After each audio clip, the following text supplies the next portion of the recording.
Hello, everyone. My name is Zak Gardezy. I'm the managing partner and private wealth advisor here at Wealthstone Private Wealth Management.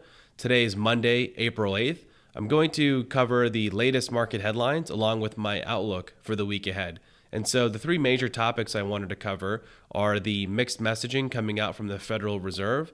I'll also cover Eurozone inflation and the upcoming U.S. inflation report. And then I'll also share with you what's happening with oil prices and gas prices and my outlook. So let's get right into it.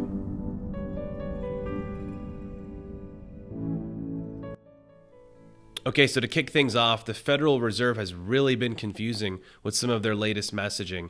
I mean, you've got Governor Chris Waller coming out and saying he's not so sure he's ready to cut interest rates, especially in light of some of this hot inflation data that we've been getting. And then Federal Reserve Chairman Jerome Powell also on Wednesday came out and talked about, the Federal Reserve is still committed to lowering interest rates this year, but he reiterated needing to see inflation data heading in the right direction.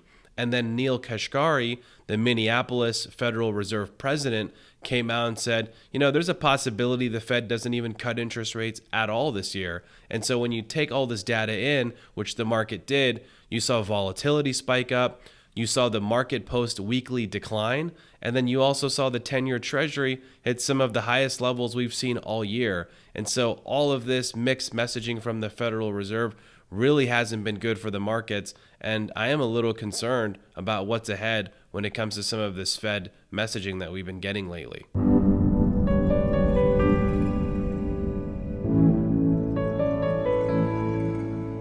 So next up, we'll talk about Eurozone inflation. So inflation for the month of March, year over year, reflected 2.4%, which was cooler than the 2.6% they were expecting. And so this shows that inflation's heading in the right direction in the Eurozone and potentially a sign for good news ahead here in the U.S., because we've got a CPI report, which is the Consumer Price Index, coming out later this week. And it's going to be huge because if the inflation report comes out hotter than expected, which would not be good, this could add some more fuel to Governor Chris Waller's opinion about not cutting interest rates or Neel Kashkari's, and really doesn't help Chairman Jerome Powell's position of cutting interest rates.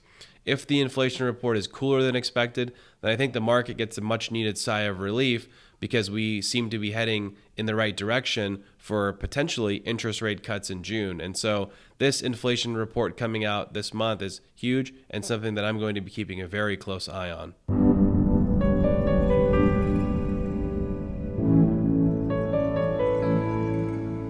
Look, we're all noticing it. Oil prices are up, but what we're really starting to feel are these higher gas prices. And so we really have to figure out what's causing these oil prices to be higher. I draw it back down to four major things. Number one is tensions in the Middle East.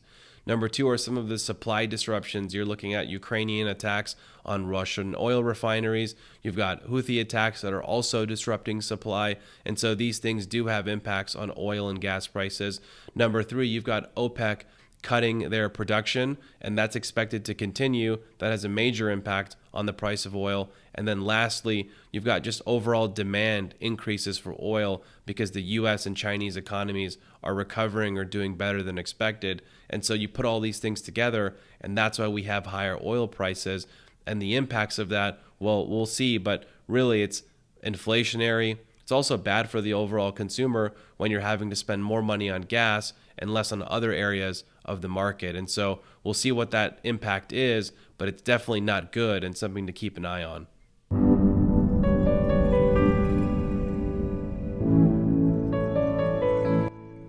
So lastly, let's talk about my outlook for the week ahead. I mean, number one, I'm really concerned about the Federal Reserve's mixed messaging.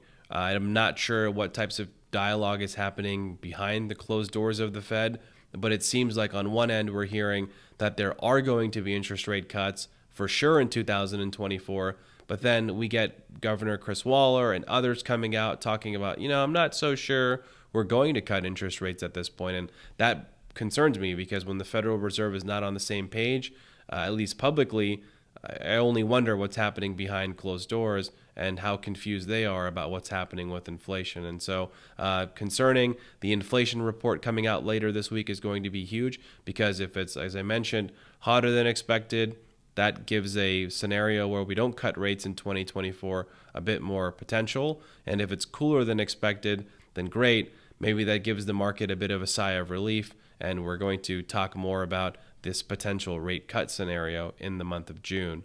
I also want to talk about what's happening in the Middle East and just overall global tensions.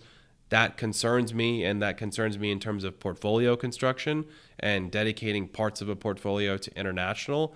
At this point, I feel more comfortable in domestic markets, and so that's where I have a lot of client assets invested. And then lastly, just seeing what's happening with the 10-year Treasury, hitting some of these higher levels. It's not a bad time, in my opinion, to take some cash and invest into bonds, and that's something that I'm recommending my clients to do as we have our regular reviews. And so thank you so much for tuning in to Money Minutes. I hope to see you next week, and I hope you have a great week. Thank you.